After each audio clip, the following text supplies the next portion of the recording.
الحمد لله رب العالمين والصلاة والسلام على سيد الأنبياء والمرسلين سيدنا ومولانا محمد وعلى آله وصحبه أجمعين. أما بعد فأعوذ بالله من الشيطان الرجيم. بسم الله الرحمن الرحيم. انما يخشى الله من عباده العلماء. صدق اللہ العظیم. محترم و مکرم صدر اجلاس، معزز حضرات علماء کرام، معزز بزرگوں، دوستوں اور بھائیوں، اور پردہ نشین معزز ماؤں، بہنوں اور بیٹیوں، آپ کی اس ہر دل عزیز مدرسہ جامعہ فاطمۃ الزہرا کا یہ سالانہ جلسہ ہے، جس میں حضرت نبی کریم صلی اللہ تعالی علیہ وسلم کی مبارک احادیث کا صحیح ترین مجموعہ، جو اللہ کی کتاب کے بعد روئے زمین پر سب سے صحیح کتاب کہی جاتی ہے، امام بخاری رحمۃ اللہ علیہ کی تصنیف، جس کو ہم بخاری شریف سے یاد کرتے ہیں، اس کا آخری درس بھی ہوگا انشاءاللہ. دارالعلوم دیوبند کے نائب محتمم اور استاد حدیث حضرت مولانا مفتی محمد راشد صاحب دامت برکاتہم آخری درس دیں گے. ٹھنڈی کی رات ہے، زیادہ دیر تک جلسہ چل بھی نہیں سکتا ہے. بطور تمہید کے کچھ باتیں ہمارے سامنے آ جائیں، اس کے لیے ذمہ داران نے مجھے بٹھایا ہے. یہ آپ کا مدرسہ، جیسا کہ آپ جانتے ہیں کہ مسلم بچیوں کی دینی تعلیم و تربیت کے لیے جانا پہچانا ایک مثالی ادارہ ہے، اور الحمدللہ ہماری بچیاں کثیر تعداد میں اس مدرسے میں داخل ہو کر دینی تعلیم حاصل کر رہی ہیں. علم ایک نور ہے، روشنی ہے، اور نور اور روشنی کے بغیر راستہ چلنا، راستہ قطع کرنا مشکل ہے. علم اللہ کا نور ہے، علم دین اللہ کا نور ہے، اور ہر کس و ناقص کو یہ علم نہیں دیا جاتا. اللہ تبارک و تعالیٰ کی جانب سے اس کے لیے بھی انتخاب ہوتا ہے. ایک علم تو وہ ہے کہ ایک مسلمان کو دین اسلام پر چلنے کے لیے، احکام اسلام پر عمل کرنے کے لیے جو ضروری ہے وہ تو ہر مسلمان مرد اور عورت کو حاصل کرنا ہوگا. نماز فرض ہے تو نماز کا طریقہ، اس کے شرائط، آداب اور ارکان، سنن، مستحبات، ان سب کو معلوم کرنا مسلمان کے لیے لازم اور ضروری ہے. اس کے بغیر نماز کے مسائل اگر نہیں جانیں گے تو نماز کیسے صحیح پڑھ پائیں گے. اسی طرح مومن جو مالدار ہے، ضروریات اصلیہ سے جو زائد مال اس کے پاس ہے، اس پہ زکوٰۃ فرض ہے. تو کتنے مال میں کتنی زکوٰۃ فرض ہوگی، کس کو زکوٰۃ ادا دی جائے گی، زکوٰۃ کی ادائیگی کے لیے کیا شرائط آداب ہیں، یہ تمام مسائل معلوم ہونے ضروری ہیں. حاجی حج پہ جا رہا ہے، حج اس پہ فرض ہو گیا ہے، تو حج کے مسائل سیکھنے اس کے لیے لازم ہیں. تو جس حکم شرعی کا انسان مکلف ہے، پابند ہے، اس حکم کے متعلق مسائل اور احکام کا جاننا بھی اس کے لیے لازم اور ضروری ہے۔ اور ایک ہے دین کا تفصیلی علم۔ قرآن کریم کتاب ہدایت ہے، اور قیامت تک آنے والے انسانوں کی ہدایت کے لیے اللہ تبارک و تعالی نے یہ کتاب اتاری ہے۔ اس کتاب کے الفاظ، کلمات اللہ تبارک و تعالی کے ہیں، اور اللہ نے اس کتاب کی قیامت تک کے لیے حفاظت کی ضمانت لی ہے۔ چنانچہ اللہ پاک کا ارشاد ہے، انا نحن نزلنا الذکر وانا لہ لحافظون، کہ ہم نے اس ذکر و قرآن کو اتارا ہے اور ہم ہی اس کی حفاظت کرنے والے ہیں۔ قرآن کریم کی حفاظت کا اللہ نے ایسا پختہ اور مضبوط انتظام فرما دیا کہ اس میں ذرا برابر کوئی کمی بیشی نہیں ہو سکتی، اور یہ ضمانت لے کر کے اللہ نے صاف اعلان بھی کر دیا ہے، لا یأتیہ الباطل من بین یدیہ ولا من خلفہ تنزیل من حکیم حمید، کہ اللہ تبارک و تعالی نے اس کی اس طرح حفاظت کی ہے کہ غلطی اور باطل اس کے قریب پھٹک بھی نہیں سکتا۔ یہ تو اس طاقتور ذات کا اتارا ہوا کلام ہے کہ جس طاقت کے علاوہ کے سامنے ساری طاقتیں ہیچ ہیں۔ اگر دنیا کا کوئی بھی ظالم و جابر بادشاہ یا حکومت یا کوئی قوم یہ چاہے کہ قرآن کریم کے نسخوں کو ختم کر دے، الیاذ باللہ دریا برد کر دے یا نظر آتش کر دے، کوئی فرق نہیں پڑتا۔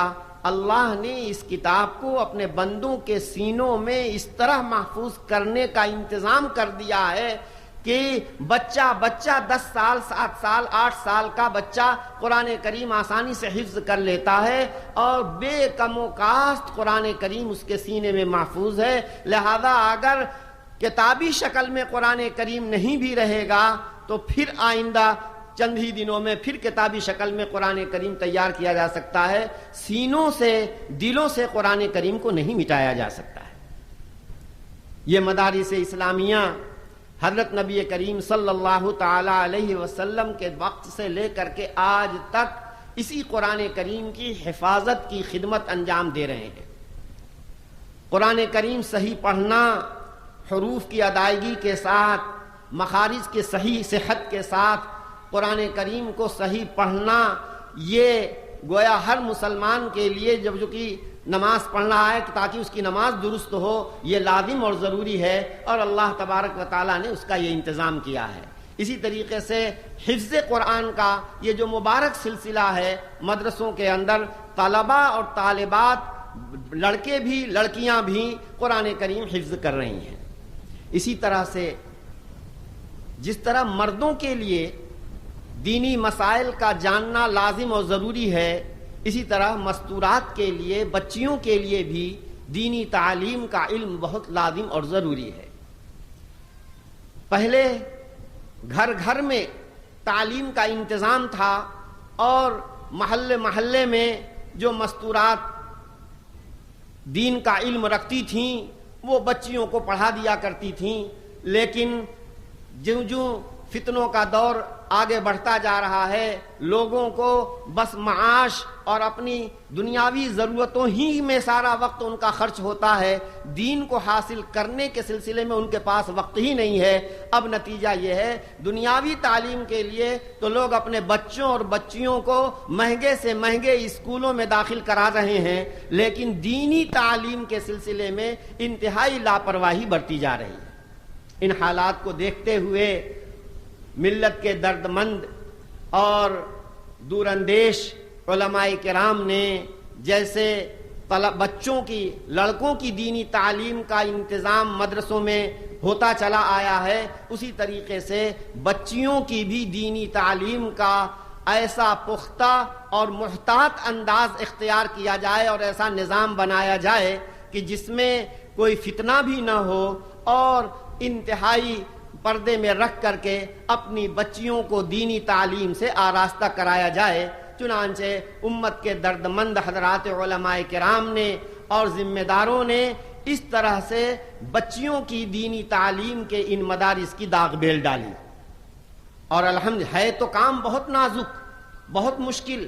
بہت ذمہ داری کا کام ہے، لیکن بہرحال اگر نہیں کیا جائے گا تو ہم دیکھتے ہیں کہ کثرت سے ہماری بچیاں جو دینی تعلیم سے آراستہ نہیں ہیں اور دین کا علم ان کو نہیں ہے، وہ موبائل کے ذریعے یا دوسرے الیکٹرانک میڈیا کے ذریعے یا ٹی وی وغیرہ کے ذریعے سے وہ جو چیزیں، جو معلومات، جو خرافات وہ ان کو حاصل ہوتی ہیں، ان کے سیلاب میں وہ بہتی چلی جاتی ہیں. نتیجہ یہ ہوتا ہے کہ ماں باپ کی کیا حیثیت ہے، ماں باپ کے کیا حقوق ہیں، بھائی بہنوں کے کیا حقوق ہیں، پڑوسیوں کے کیا حقوق ہیں، ایک بیوی ہونے کی حیثیت سے شوہر کا ہمارے اوپر کیا حق ہے، شوہر کے متعلقین کے ساتھ ہمیں کیا معاملہ کرنا چاہیے، ایک ماں کی حیثیت سے اولاد کی کیسی تربیت کرنی چاہیے، اسی طریقے سے ایک بیٹی کی حیثیت سے ماں باپ کی کیسی عزت کرنی چاہیے اور کیسی خدمت کرنی چاہیے. اس سے ہمارے بچے ناواقف اور نابلد اور ناآشنا ہو رہے ہیں، جس کے نتیجے میں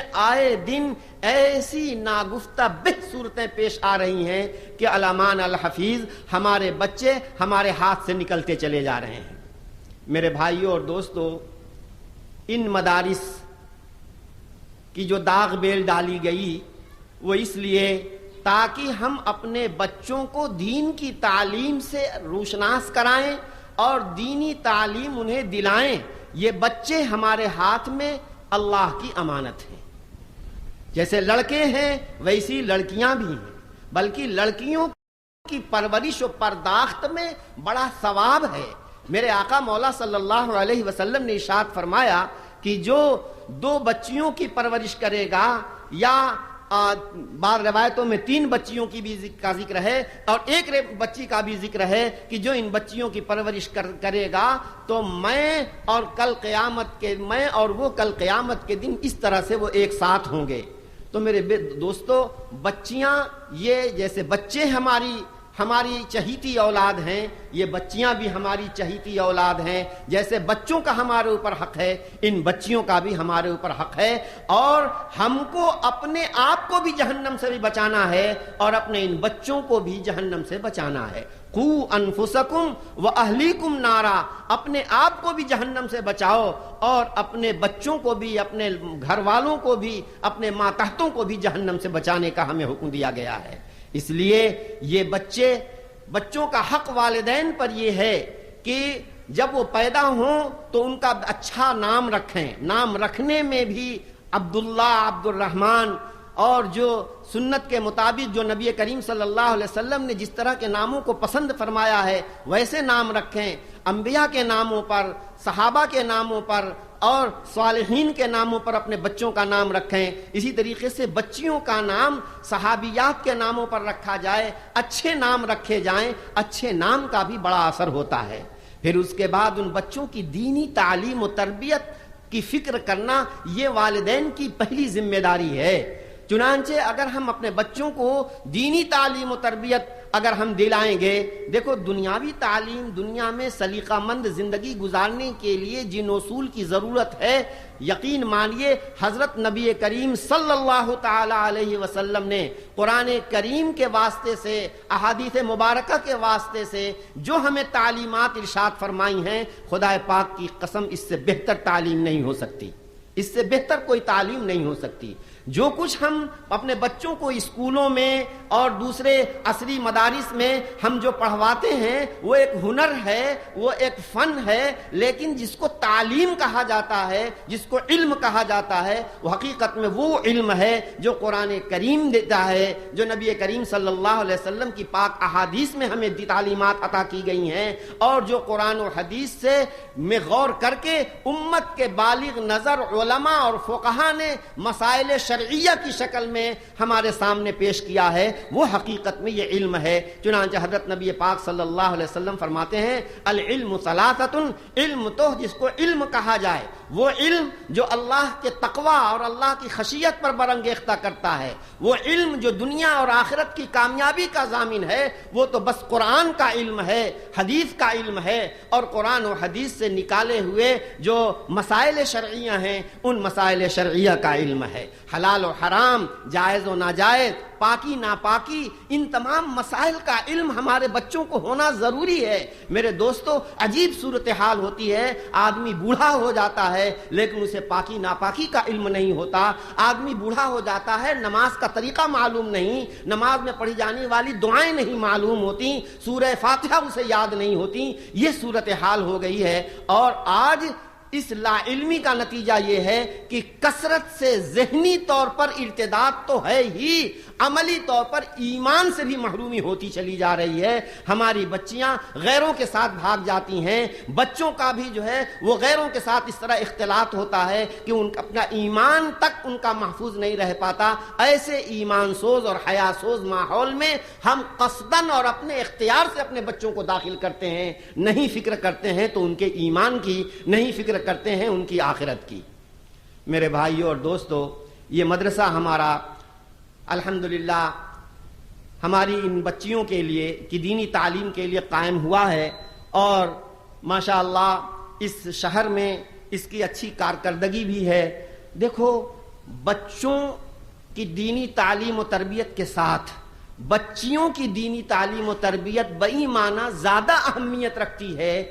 کہ آج کی بچی کل کی ماں ہوگی۔ ماں کی گود بچے کا، چاہے اس کی گود میں بچہ ہو یا بچی ہو، جو بھی ہو، صحیح معنوں میں ماں کی گود بچے کا پہلا مدرسہ ہے۔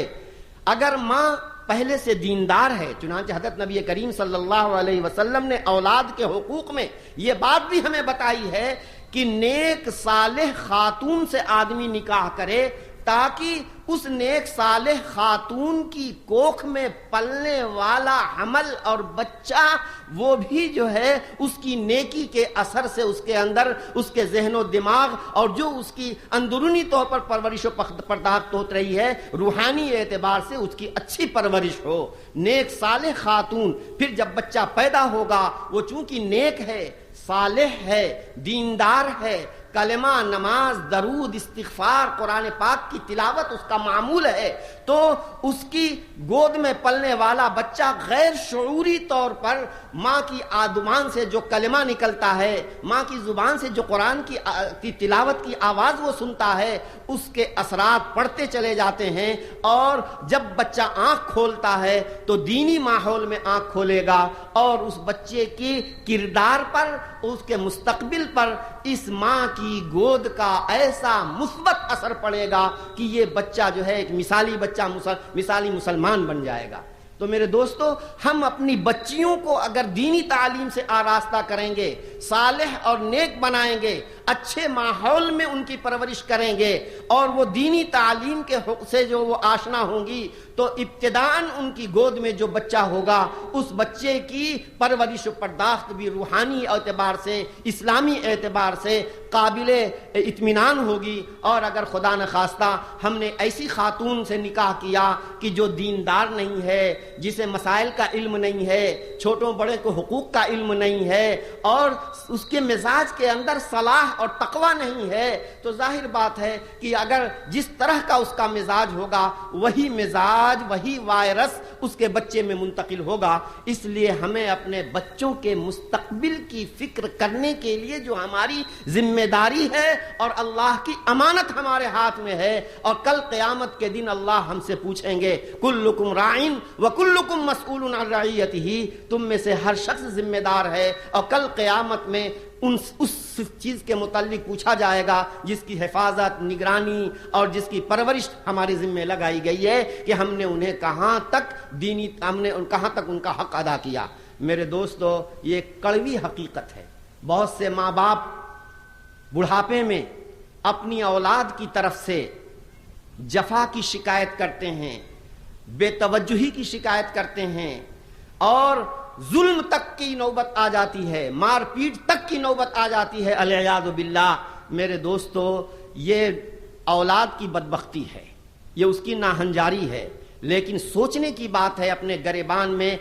منہ ڈال کر ذرا ہم سوچیں کہ کہیں اس اولاد کی نالائقی میں ہمارا کردار تو نہیں ہے۔ جس وقت یہ کچے بانس کی شکل میں تھی، جدھر لچکا دیتے لچک جاتے، جدھر رخ موڑ دیتے ادھر ان کا رخ مڑ جاتا. ہم انہیں شروع سے اگر ہم نے ان کی دینی تعلیم و تربیت پر توجہ دی ہوتی اور ہم نے ان کو مدرسے میں پڑھایا ہوتا، اللہ کے حقوق، بندوں کے حقوق، ماں باپ کے حقوق، بھائی بہنوں کے حقوق، پڑوسیوں کے حقوق، جس سے ہم معاملہ کرتے ہیں، جس سے بھی ہمارا سابقہ ہے، اس کے کیا حقوق ہیں، اگر ہم نے ان کو ان کے اسلامی آداب و اخلاق اور تعلیمات اگر سکھائی ہوتی تو میرے دوستو یہ برا دن نہ دیکھنا پڑتا. ایسا ہے اور واقعہ ہے کہ ہم اپنی اولاد کا حق ادا کرنے کے وقت جبکہ ہم ان کو صحیح لائن پہ ڈال سکتے تھے، اس وقت ہم نے لاپرواہی سے کام لیا، کوئی توجہ نہیں دی، یا ہم نے اپنے کاروبار میں گویا ان کو شریک کر کے اور ان کو کمائی کے راستے پر شروع ہی سے ڈال دیا اور ان کا حق ادا نہیں کیا، جس کے نتیجے میں یہ ماحول سے متاثر ہو کر غلط لائن پر پڑ گئے. نتیجہ یہ ہوتا ہے کہ جیتے جی ان کی جانب سے ہمیں جفا اور ظلم اور زیادتی اور اپنی حق تلفی کا ہمیں جو ہے سابقہ پڑتا ہے اور اس کو برداشت کرنا پڑتا ہے. میرے بھائیوں، اولاد اللہ کی امانت ہے. ہم اگر چاہتے ہیں کہ ہمارے بعد ہماری اولاد خوشحال رہے، ہم اگر چاہتے ہیں کہ ہمارے بعد ہماری زندگی ہی میں ہم اپنی اولاد سے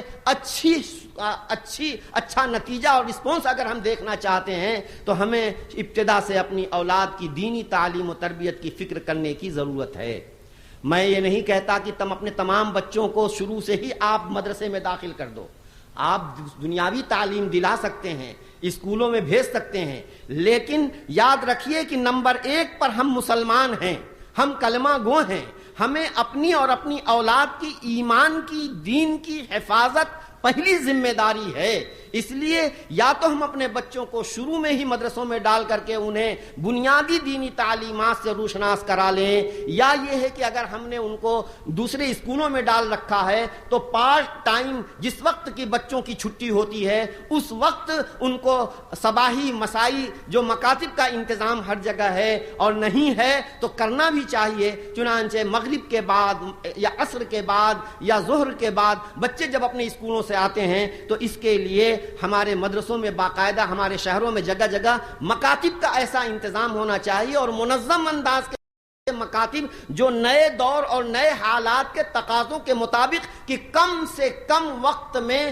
زیادہ سے زیادہ بچوں کو اسلام اور دین کی موٹی موٹی تعلیمات سے واقف کرایا جا سکے اور عملی طور پر ان کو ٹرینڈ اور ان کو تربیت دی جا سکے، تو اس کا انتظام کرنا چاہیے. میرے بھائیوں اور دوستو، یہ بہت نازک اوقات ہیں اور آگے کے حالات ہم دیکھ رہے ہیں، ملکی حالات، عالمی حالات، جس میں ہمارے مستقبل ہمارا تاریک اور اندھیرا نظر آ رہا ہے. اللہ نے ہمارے ان بزرگوں کو دور اندیشی عطا فرمائی اور انہوں نے مکاتب دینیہ کا جال بچھا دیا، دینی مدارس کا جال بچھا دیا. آج ان مکاتب اور ان مدارس پر لوگوں کی ایسی سازشیں اور ایسی گویا غلط نظریں پڑ رہی ہیں کہ ان کے وجود کو ختم کرنے کی کوشش ہو رہی ہے. میرے بھائیوں اور دوستو، ہم عصری تعلیم کی آڑ میں دینی تعلیم اپنے بچوں کو دلا سکتے ہیں اور دینی تعلیم کی نہیں کہ صرف تعلیم دلانا بلکہ دینی اسلامی تعلیمات کے مطابق ہم اپنے بچوں کی تربیت بھی کر سکتے ہیں. اس لیے میرے بھائیوں اور دوستو، ان مدارس کو غنیمت جاننے کی ضرورت ہے. اپنے بچوں کو بچوں کے مدرسوں میں، بچیوں کو بچیوں کے مدرسے میں داخل کرائیں اور ساتھ ہی ساتھ جن بچوں کو ہم نے اسکولوں میں ڈال رکھا ہے ان بچوں کی ایمان اور دین کی تحفظ کے لیے پارٹ ٹائم الگ سے ان کے لیے جو مکاتب کا انتظام ہے اس انتظام سے جوڑ کر کے اپنے بچوں کو دیندار بنانے کی کوشش کریں. اور یاد رکھیے، جب ہم اپنے بچوں کو دیندار بنائیں گے، نیک بنائیں گے، صالح بنائیں گے تو اس پر بے شک اللہ کا وعدہ ہے وَهُوَ يَتَوَلَّى الصَّالِحِينَ، اللہ نیکوں کو ضائع نہیں کرے گا.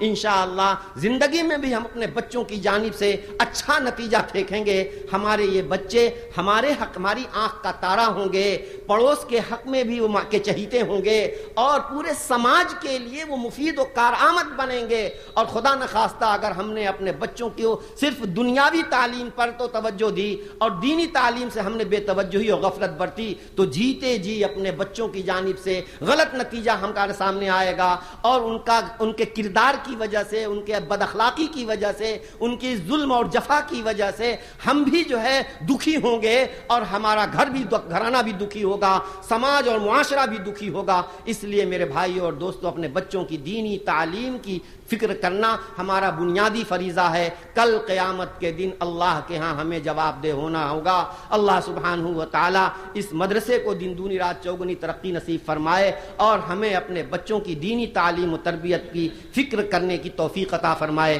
وآخر دعوانا الحمدللہ رب العالمین۔